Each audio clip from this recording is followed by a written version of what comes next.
The Department of Water and Sanitation says it's working on fixing and upgrading the water infrastructure as fast as it can in the Nelson Mandela Bay Metro. The Algoa Water Supply System continues to decline, recording 12% this week. The department says it's upgrading the Motherwell and Stanford Road pump stations. To speak to us more on this is the Director General at the Department of Water and Sanitation, Sean Phillips. DG, thank you for your time and good morning to you. What amount of work lies ahead for you just in terms of fixing the infrastructure, the water infrastructure in the Nelson Mandela Bay Metro? Good morning, Tumelo, and good morning to your viewers. The reason why there's water shortages in Nelson Mandela Bay is not so much because infrastructure needs to be fixed, although that is a part of it. The reason is that there's a very bad drought in the area, which is localized in Nelson Mandela Bay. So while most of the dams in the country are full because it's been raining a lot in the country, in the area around Nelson Mandela Bay, there's been a very bad drought, which has been happening for 7 years now. Now, Nelson Mandela Bay it gets water from two main sources. On the western side of the city, it gets sources from 5 local dams, which are almost empty. They're only at about 12% full. On the eastern side of the city, though, it gets water through a complex system of pipelines and canals and rivers from the Geriep Dam in the Free State. And there's no problem there. The city is getting more than 200 megalitres per day from that source. The key issue is that there's been plans for some time, which have been delayed, unfortunately, to build new infrastructure, not to fix infrastructure, but to build new infrastructure so that water can be transferred from the eastern side of the city to the western side, which is the side that is affected by the drought in the 5 dams which supply that side of the city. So we're racing against time to complete the construction of some pump stations to pump water from the eastern side of the city to the western side of the city before the dams on the western side run completely dry. The other key focus that we have, because there is this shortage of water due to the drought in the city, is that we are working with the city and encouraging the city, and they've increased their efforts in this regard substantially to repair leaks, water leaks in the distribution system throughout the city, so that as little water as possible is lost due to leaks. So but the key thing that needs to be done... DG, for the residents that are watching this conversation, when they hear that, unfortunately, due to the drought, the low water, the dam levels, rather, that we're seeing in the metro, and also the rebuilding of the infrastructure that is to take place, how long do you think, then, in terms of timelines, do they still have to wait to get access to water? It's a race against time. It's not too long because those pump stations are under construction. They're due to be completed in July.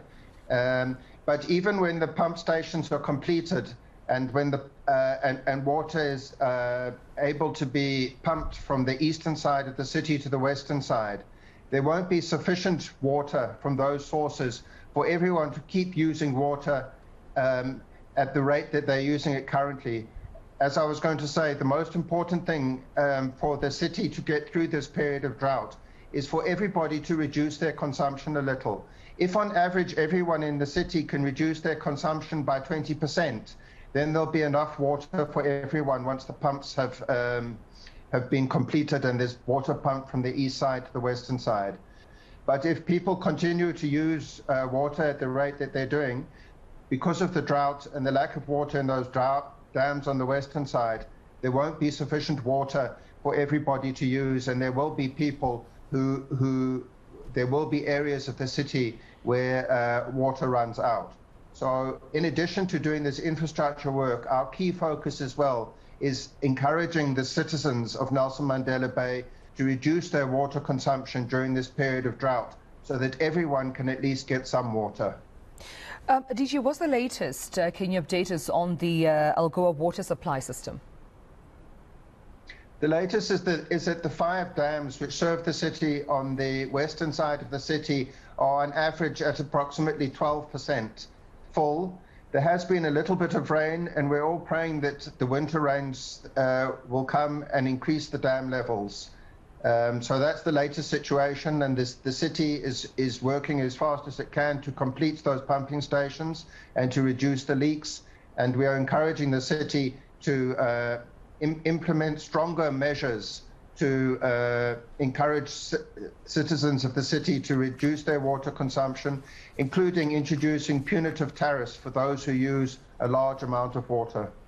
Is it accurate to say the reality on the ground is that it seems the metro is edging even closer to day zero? Well, it depends whether people will reduce their consumption, whether the council agrees to implement a measure such as punitive tariffs for people who are using too much water. If we can do those things, then day zero can be avoided. And by the way, day zero in Nelson Mandela Bay doesn't mean that the whole city will have no water. As I indicated, there's a large amount of water coming in from the Gariep Dam on the eastern side. Day zero will mean that some areas on the western side of the city will have no water, but that's only if, on average, Nelson Mandela Bay citizens don't reduce their water consumption by about 20% over the next few weeks. For those residents who say they haven't had water for months now, they continue not to have water. We're not speaking about those who do have water but are encouraged to use water sparingly. Will there be any, water supply supplement afforded to them during this time? There haven't yet been any areas which have had no water all the time. There's been areas that have been suffering from intermittent supply due to the low level of the dams on the western side. And that is caused by situations where, for example, when there's been load shedding and then the pumps haven't been able to pump sufficient water into the reservoirs, and then it's taken time for the reservoirs to fill again.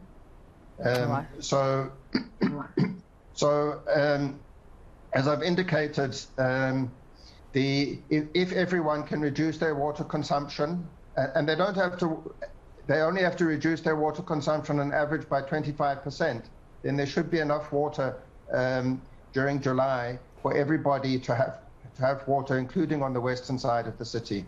All right, we'll leave it there, and I appreciate you speaking to us. The Director General at the Department of Water and Sanitation, Sean Phillips, thank you for your time this morning.